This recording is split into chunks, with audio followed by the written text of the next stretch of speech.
Sometimes people look at you and they don't quite understand you.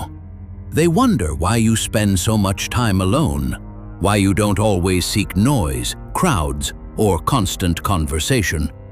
To them, solitude looks strange. They might say things like, "You should go out more. Isn't it lonely being by yourself all the time? Don't you get bored?" And sometimes, they even assume something must be wrong. Because in a world that celebrates constant connection, someone who genuinely enjoys their own company can feel unusual. But maybe you know the feeling, that quiet sense of peace when the world becomes silent, when there are no expectations, no roles to perform, just you and your thoughts. And in those moments, you don't feel lonely. You feel clear, you feel calm, you feel yourself.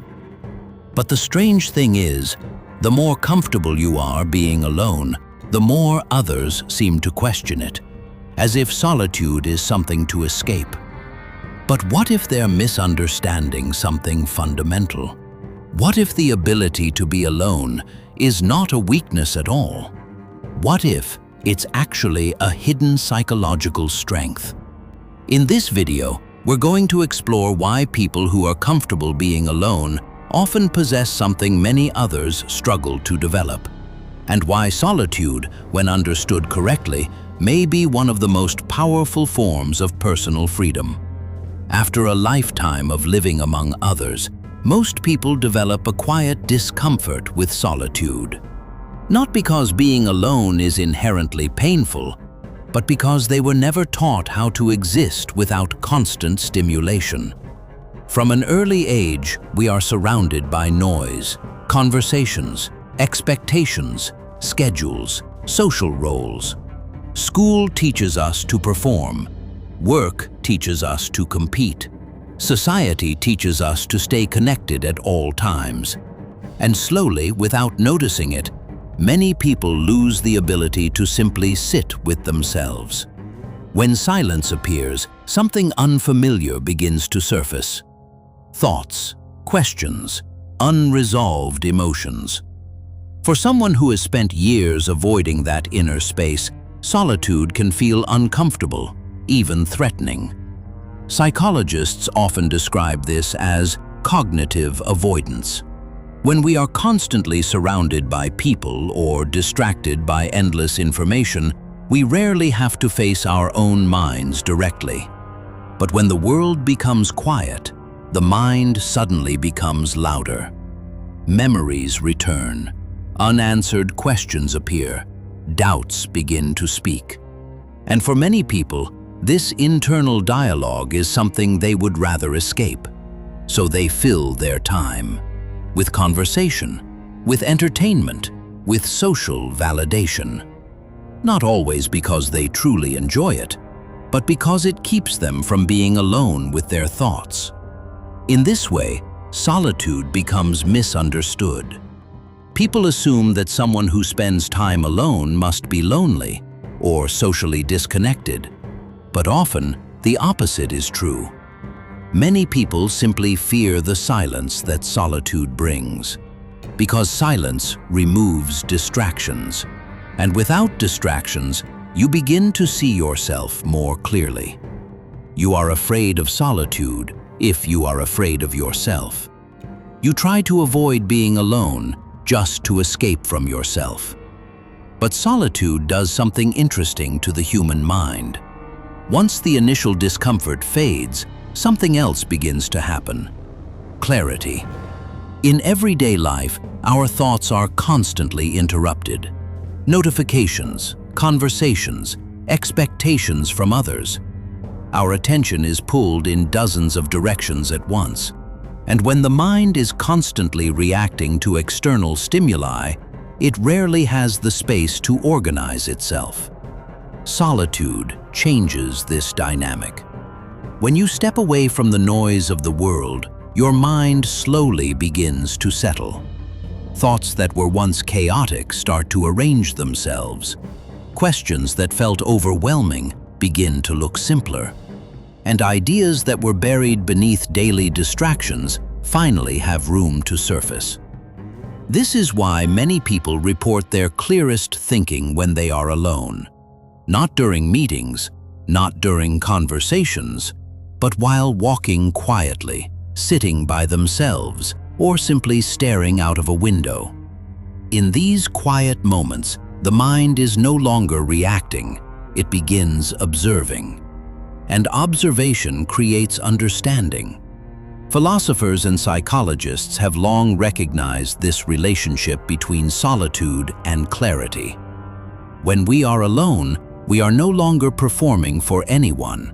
There is no audience, no need to explain ourselves, no need to maintain a role. And in the absence of those social pressures, the mind becomes more honest.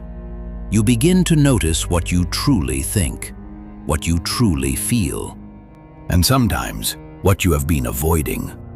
Solitude does not create new thoughts. It simply reveals the ones that were already there. And for someone who is willing to sit with that inner space, this can become an incredibly powerful form of self-awareness. This is why many thinkers, writers, and philosophers throughout history have actively sought solitude, not to escape the world, but to understand it more clearly. Because sometimes the clearest perspective on life can only be found when the world grows quiet. Throughout history, many of the deepest thinkers have shared a similar habit. They spent long periods of time alone, not because they disliked people, but because solitude created the conditions their minds needed. When the world becomes quiet, thinking becomes deeper. This is why philosophers, writers, scientists, and artists have often deliberately stepped away from constant social life. Solitude allows the mind to slow down, and when the mind slows down, it begins to notice patterns that are impossible to see in the noise of everyday life. Ideas connect, observations become insights, and questions that once felt confusing begin to reveal unexpected answers. But perhaps the most striking example of this relationship between solitude and clarity can be found in a completely different environment: monastic life. For centuries, monks and hermits across the world have intentionally chosen solitude as a path of inner development. In many monastic traditions, silence is not considered an absence of life. It is considered a discipline of the mind. Take, for example, hermit monks who live in remote monasteries or mountain retreats. Their days are often spent in quiet reflection, meditation, and simple routines.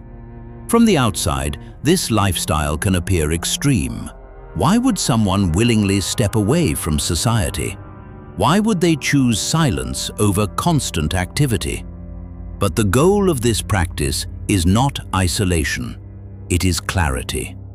Neuroscientists studying long-term meditation practitioners have observed something fascinating. Regular periods of deep solitude and meditation appear to change how the brain processes attention and emotion. Activity in regions associated with stress and impulsive reactions tends to decrease. At the same time, areas linked to awareness, emotional regulation, and focus become stronger. A sign that the mind has learned to stand on its own. And perhaps this is where society has misunderstood solitude the most. Because the ability to be alone peacefully is not the lowest stage of human development. It may actually be one of the highest. A quiet form of independence. A form of freedom that does not rely on constant validation or external noise. And once someone discovers this kind of inner space, being alone no longer feels like a lack of something. It begins to feel like a form of power. But solitude offers something even deeper than clarity. It creates self-awareness. When you spend time alone, something subtle begins to happen. You start noticing your own patterns, the thoughts that repeatedly return, the emotions that quietly shape your reactions. the habits that guide your decisions without you even realizing it. In everyday social life, these patterns are often hidden. This is why solitude can become such a powerful mirror. However, this raises an interesting question. If being alone can be so valuable, why is extreme isolation considered one of the harshest punishments a human can experience? In many prison systems around the world, the most severe disciplinary measure is solitary confinement. Being locked alone in a small cell for long periods of time. And this is where an important distinction appears. Solitude and isolation are not the same thing. Solitude is chosen. Isolation is imposed. Solitude allows the mind to explore itself freely. Isolation removes freedom, movement, and human connection. And human beings by nature are social creatures. A healthy mind does not reject society completely. It simply does not depend on it for identity. This is why the real strength of solitude is not permanent withdrawal from the world. It is the ability to move between both states, to enjoy connection without fearing silence, to appreciate others without losing yourself. The person who cannot be alone is often restless, but the person who can be alone peacefully carries something different, a quiet stability, a sense of inner grounding. And perhaps this is the hidden superpower we rarely talk about, the ability to sit with your own mind and feel at home there. Because in a world that constantly demands attention, noise, and approval, being comfortable in your own presence may be one of the highest forms of psychological freedom. Perhaps the real problem has never been solitude itself. It has been our misunderstanding of it. We live in a world that constantly encourages noise, connection, and distraction. A world where being alone is often interpreted as loneliness or even failure. But throughout this video, we've seen that the reality is far more nuanced. Many people fear solitude because silence forces them to confront their own thoughts. Yet within that same silence lies the possibility of clarity. When the mind is no longer overwhelmed by constant stimulation, it begins to organize itself. Thoughts become clearer, emotions become easier to understand. Of course, human beings are social creatures. We are not meant to live in complete isolation. Connection, community, and relationships remain essential parts of a meaningful life. But the ability to be comfortable in solitude creates a different kind of balance. A balance between the outer world and the inner one. And perhaps this is the hidden superpower we rarely recognize. The ability to sit quietly with your own mind, without fear. To enjoy connection without depending on it. To find peace not only in the presence of others, but also in the quiet space of your own thoughts. Because when someone learns to feel at home in their own company, being alone no longer feels like something missing. It begins to feel like freedom. If you found this reflection valuable, make sure to let us know by subscribing, commenting, or simply dropping a like. Wishing you peace until the next video.